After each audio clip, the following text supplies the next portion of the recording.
Hello and welcome to Nigeria in Focus, a special program on the events shaping our nation. I am Muhammad Kudu Abubakar.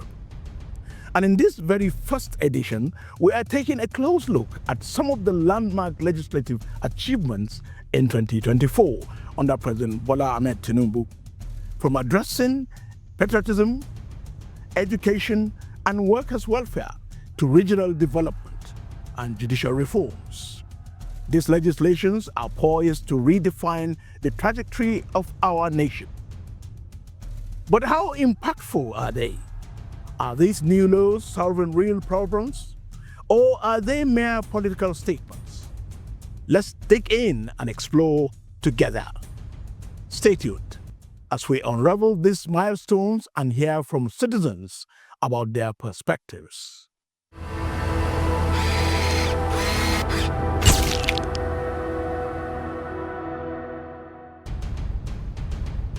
You too can join me for this enlightening conversation by sending your thoughts through our social media platforms. Let's start with the push to patriotism as we talk about the National Anthem Act of 2024.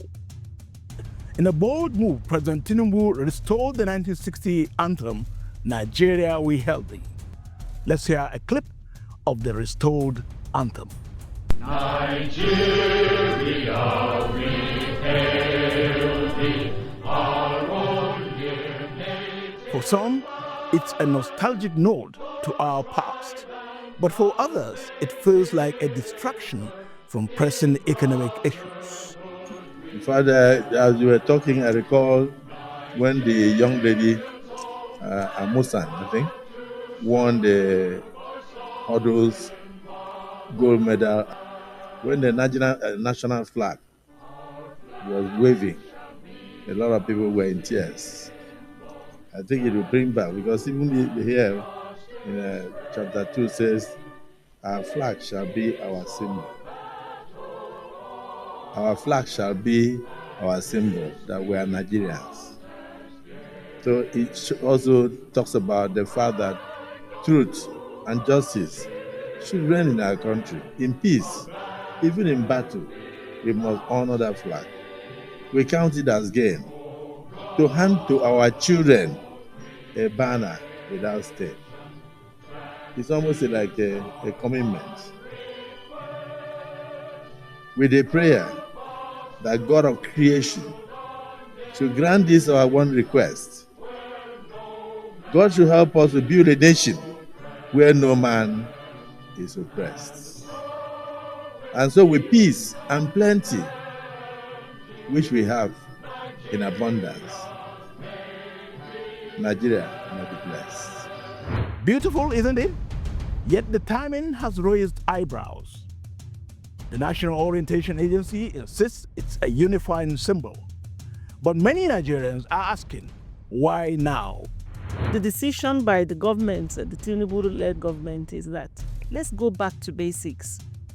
Maybe there are things as a country we've been doing concerning our values, concerning our morals, that need to be revisited. And when you go by the wordings of the anthem, you will see that I think the government is just trying to redirect us back to our glorious years, and that no one will be oppressed, and that Nigeria will be great again. To me, that is why we went. Might be one of the plausible reasons for reintroducing, bringing back the old anthem. Both of them are very, very good, but they say different strokes for different folks. The present administration has decided that we should revert to the previous one because it recognizes our differences. You know, the first public politicians emphasized that Alhaji Ahmadu Bello's statement that we should not discard our differences, we should understand our differences instead and learn to live together. So when they say, though tribe and tongues may differ, in brotherhood we stand. So it fits into that mentality which the political leaders at that time So I mean, it's fantastic. We live with it. It doesn't. Some people also argue that at the time it was changed, it didn't seem as if it was the biggest of our problems at that time. So people say, you still have time to talk about national anthem when things were getting very bad. But we live with it. They are both good.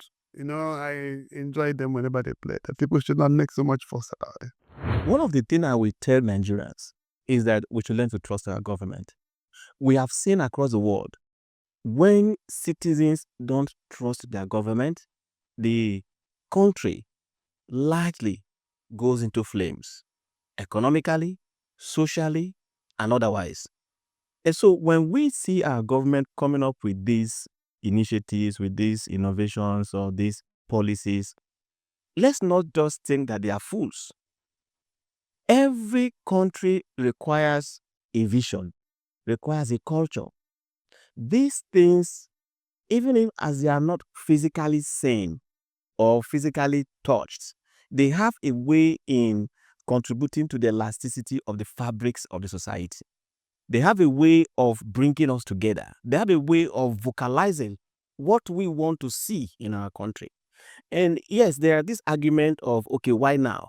Or what exactly is it going to, contribute to the economic challenges that we're having or the, security challenges that we're having? But I tell you that by the time we continue in this direction, in vocalizing some of these rhymes that the president is suggesting or bringing forward as, revitalizing the old anthem, I think somehow in our subconscious, it will begin to register, because most of the issues we are having have to do with majority of Nigerians not believing in Nigeria. Next up, let's take a look at the Student Loan Act. One of the most talked about achievements of 2024. The Committee of the Whole considered the report of the Committee on Tertiary Institutions and Third Fund on the Student Loans Access to Higher Education Act, Repeal and Reenactment Bill 2024, and approved as follows. Loan title as recommended. Number of clauses, clauses 1 to 36 as recommended. Interpretation, clause 37 as recommended. Short title, clause 38 as recommended. Schedules 1 as recommended. Explanatory memorandum as recommended. Is this a true reflection of what transpired in the Committee of the Whole? Today, we are talking about something that is super important in Nigeria, the Student Loan Act of 2024. Why is it such a big deal? This act created the Nigerian Education Loan Fund, or NEL Fund. It started in April 2024, and it helps students go to university if their family make less than 500,000 naira a year. That's a really big change. Let's look at some numbers. Over 427 students registered, signed up for this program, and out of those, about 325,000 actually applied. This showed how many students needed help paying for school. And guess what? This is just the start. NEL Fund isn't just about numbers, it is about changing lives. Imagine being a student with big dreams but not enough money. This fund helped those dreams come true. It is like a bridge helping talented students get to where they want to go. How does it work? Easy! Students who qualify can get loans to pay for school. And the best part? You pay the loans back after you graduate. And the payment is designed to be manageable. That's a win-win, right? We have heard stories of students who finally got to study what they wanted and focusing on school without worrying about money. They even start planning for a greater future. That's so awesome. So if you are a student or know someone who needs this, tell everyone. The Student Loan Act is really important. It is like a lifeline. Let's make sure everyone knows about it. We can build a better Nigeria. But here is the question. Will this initiative truly ease the burden on students, or are there hidden challenges? For me, I think the student loan fund that the president has put forward is something that Nigerians should appreciate. First, as students, we know how the challenges of having access to funds, paying of your tuition fees, and other accompanying fees as a student, the toll it takes on students. And that is why if you look at international universities, majority of the international universities that are of global standard today have programs, different programs that they offer to students that ease that tuition fee challenges from them. And so you see a lot of scholarship programs, a lot of, support structures from universities that provide for tuition related scholarships. That is because if you take out the tuition out of the students' financial body, then the students will be able to have a bit more focus on their studies, and the little resources that they will have will also be plugged into buying of books and, of course, attending workshops and other related opportunities that they will be able to enhance their studies. Whatever you do to help students go to school is good. We all went to school and we knew that while we were in school, we had indigent classmates at various levels of education. We had people who couldn't even access education in the first place because of indigency, because of the family they come from. So it is a good idea. Again, the administration of it. Have we gotten the necessary training before doing that? Have we studied the countries where this is operate? Have we also taken into cognizance our peculiarities? A lot of things that happen. We don't even have proper documentation. We don't even have, how do you even establish who is indigent and who is not? If it doesn't go to cronies of leaders, it doesn't go to friends of traditional rulers or whoever is helping to identify who these people are. That's where the problem. There's nothing wrong with student loan. It operates in many countries. It has also helped people.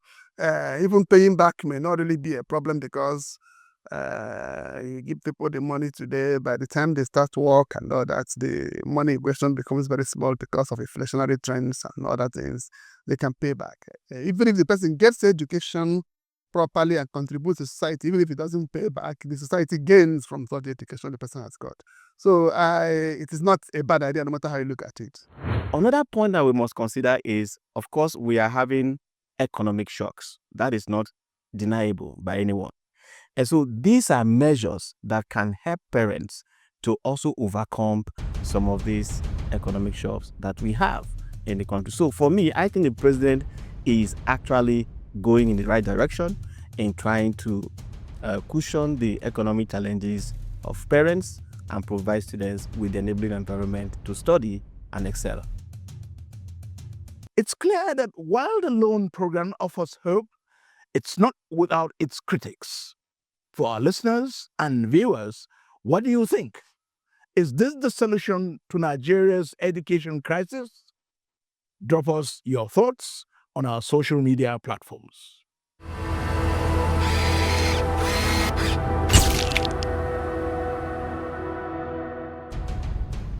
The Southeast and the Northwest Development Commission Acts, signed in July 2024.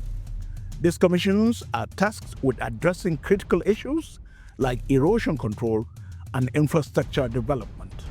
It's all right to have commissions if they will really target the interventions they are supposed to do, because we know there are gaps in all these zones.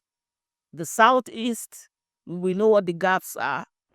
The establishment of this commission is a recognition of the fact that development should filter down the grassroots. It is also a recognition of the peculiarities of various regions. These that didn't work in Niger Delta or has not worked as we would have wanted is not an indictment on the idea. It is rather on the kind of people we are. That's our inability to run things the way they should be run. If you bring an idea to drive development and along the line it is politicized, people hijack it looking for contracts that they cannot do, they don't have the capacity to do, and again, even when funds are released, it doesn't go to those who have really worked and things like that. There is not an indictment on the idea, it is the operators of that idea. So I do not see anything wrong if government, be it the legislative arm or the executive arm, recognizes that a particular region is desirous or deserves special intervention on areas and go about it, and they go about it. It does not mean that there's anything wrong with the idea, but if the operators have not done well, it shouldn't in any way make us believe that it is a wrong thing to establish those commissions. That's my own take about it. Leaders such as Benjamin Kalu and Obasani have praised these bills as game changers for their regions. But let's be honest, we have seen similar initiatives plagued by corruption. Now, it's neither here nor there, but let me say this. It might be a bit controversial, but you will agree with me that majority of Nigerians have been clamoring for regional government. Now, why we might not be going in that direction? Because we already have an extant structure which we are running with. The clamor of regional government is a function of how can we bring development more to the regions. And the argument that Niger Delta has failed is neither here nor there, like I said by saying, because if you go to Niger Delta today, you will see projects that has been implemented. So the key issue is how can we strengthen Niger Delta Development Commission? There is no one that has not agreed that the agency has made some reasonable impact in the Niger Delta region. The only argument is that there has been a lot of corruption in the system, which is obtainable anywhere in the world and in every sector. And so the issue is, can we replicate Niger Delta Development Commission across other regions?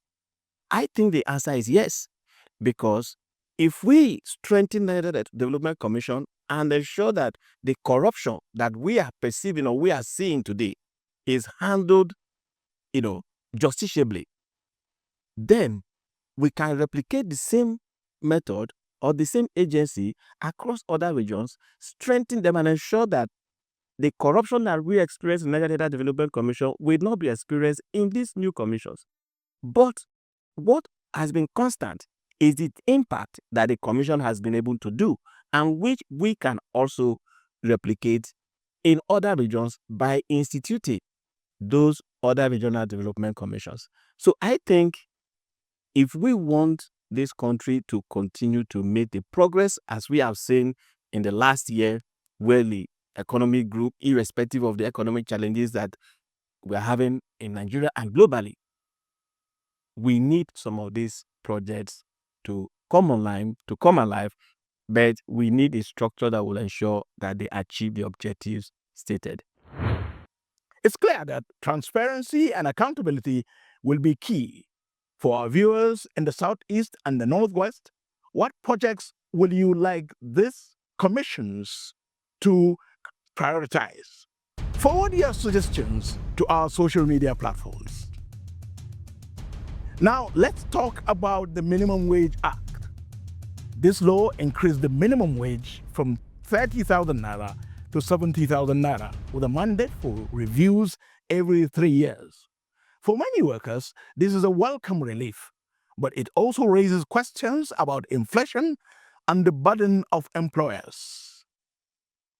While labor unions celebrate, some private sector employers are worried about staying afloat. The problem is not with the minimum wage itself, it is with the economy. If there is a downturn in the economy, it's not only minimum wage will suffer from you. So if you're running your office and everything will be a problem. So we are all working, hoping that the economy will go up very soon, and we won't have problems meeting with all this. The minimum wage is still far below par. 70,000 naira is still below $50. So it is not what human beings should be earning for decent. In those days when we were in university, our lecturers used to go on strike and say, my take-home pay cannot take me home. 70,000 naira cannot take anybody home in the current view of the current situation economically in the country. We can only work harder.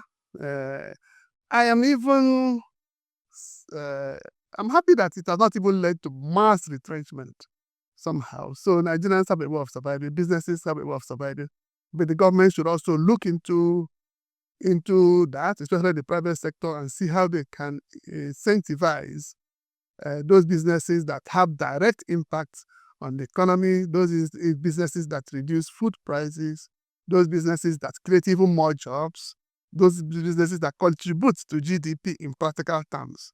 If those ones are supported, it will help the economy very well, and even the currency will pick up.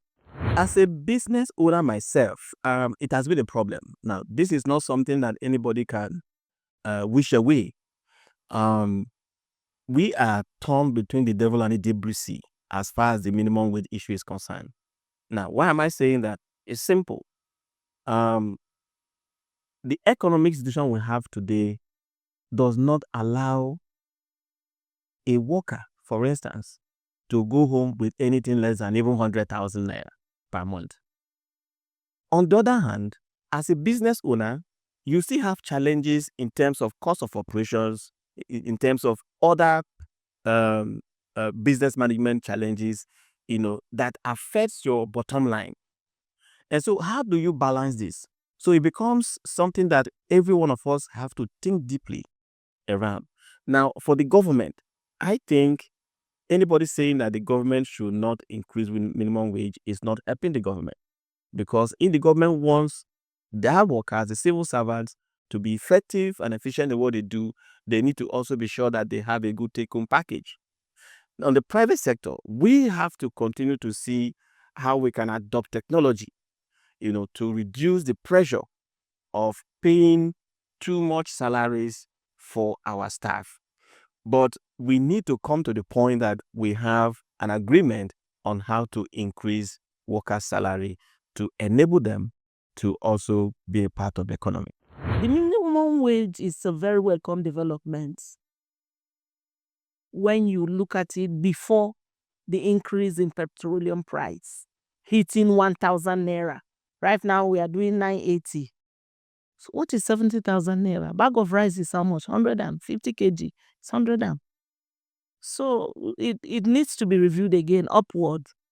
70k is not enough because of inflation and the high cost of living in Nigeria. So for me, 70k is not enough. If you are a business owner, how has this change impacted you? Share your experiences with us on our platforms. Judicial reforms is another major milestone. The Judicial Office Holders Salaries and Allowances Act significantly increased salaries for top officials, with the Chief Justice of Nigeria now earning 64 million naira annually. The rationale? To ensure judicial integrity and reduce corruption. But will higher salaries translate to fairer judgments? It is said that the hope of the common man is the judiciary. Now, if the judiciary is not well taken care of, then we leave them open to temptation, we leave them open to corruption. Now, the argument that what has been given to the judiciary as a direct benefit is not necessary, for me, is out of place. The only thing I will rather want to posit is that whilst they have given them their direct benefits, they should look at providing them the tools that they need to also dispense justice. They should look at how they can make the court system to be more effective. They should go further. In addition to providing them the bumper packages that they have given to them, which will make them more comfortable and more not prone to corruption, they should go further by providing them the system, the technology, and the structure in terms of the court building, the court facilities that they can use to dispense justice on time and in real time. It's an ambitious move, but its success will depend on execution. Viewers, do you think this will improve our justice system? Finally, let's discuss the Electricity Act amendment. This law mandates the host communities to receive 5% of GenCo's annual expenditures. It also empowers states and individuals to generate and distribute electricity. Could this be the solution to Nigeria's power challenges? These schools, I think they are part of our problems because they took over and they are not, there's no delivery. We are always in the dark. I live in Apo area and I can tell you that even during the Christmas break, we were mostly in the dark. So I think those people should sit up, or government should overhaul the entire system. The Electricity Act is something that have to be continuous because today Nigerians are very, very angry with the electricity charges that we are currently having. There has been the argument that most of the current operators have not been effective in discharging their roles and responsibilities because they don't have adequate financing. And so we are hoping that this current act will strengthen the regulatory environment to see that the Nigerian Electricity Regulatory Authority, or is it Commission now, will be able to be proactive in monitoring these operators, providing them whatever guidance and support that they need to be able to increase the investment within the electricity or the energy space. And so I think the act is a welcome development. But again, we know it is not about putting out policies, putting out bills or acts. It is about enforcement. And so we are hoping that the act also must have empowered any ERC to be able to enforce some of the provisions in the act and ensure that Nigerians get value for money. This act has the potential to transform Nigeria's energy sector, but only if it's implemented effectively. Share your thoughts with us on how this can be a success. And that's a wrap up for today's episode of Nigeria in Focus. We have covered 6 key legislations signed by President Bolatinubu in 2024, each with the potential to reshape our nation's future. What are your thoughts? Are these legislative milestones bringing real change, or do we still have a long way to go? Join the conversation on our social media platforms. Thank you for tuning in, and don't forget to follow our programs on both the mainstream media and the social media platforms as we explore other critical issues facing our nation and on legislative front banner. I am Muhammad Kudu Abubakar, signing off. Stay informed, stay safe.